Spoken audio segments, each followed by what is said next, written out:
Good afternoon, my dear student. Today we are going to learn a poem, and that is The Swing. Okay, and this poem is written by Robert Louis Stevenson. So before starting the poem, I would like to ask you a few questions. Is that what kind of games do you like to play? Outdoor games or indoor games? Now children, can you remember the days when you fought with your friends in the school park, when you didn't get the chance to play of swing on the little swing? Do you remember any incident? I hope so. You must remember. So here the poet describes something that all of you little children think of while swing. For example, one day I went really high up on the swing. So this is a swing, okay? So what would I see?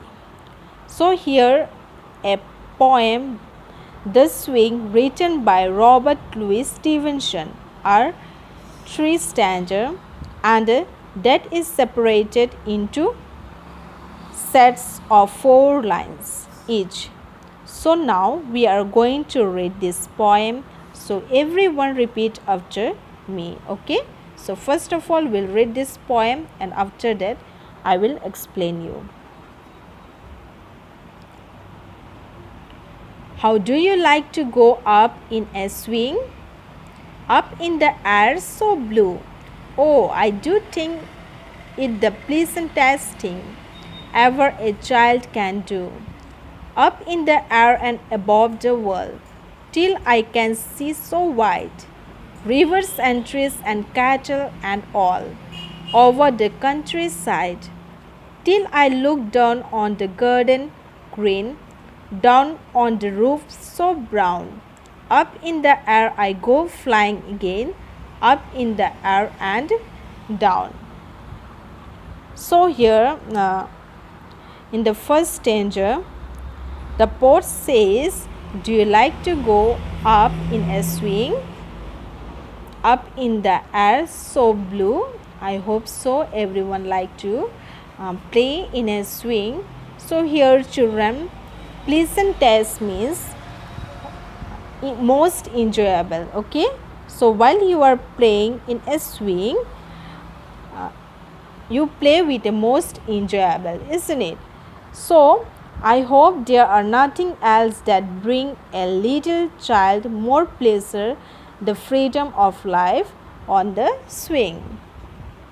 So now in the second stanza, the child describes how when he swing at the highest height is able to see the world into the countryside beyond.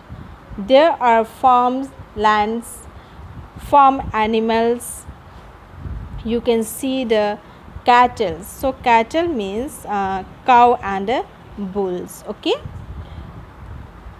You can see these cattle are grazing in the field, the green trees and the river flowing by.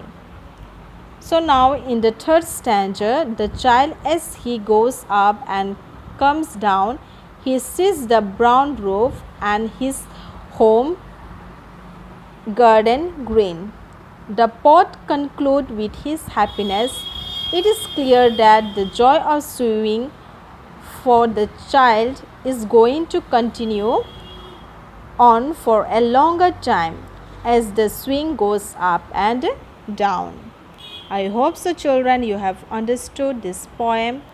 So remember this poem and write this poem in your English homework copy 5 times.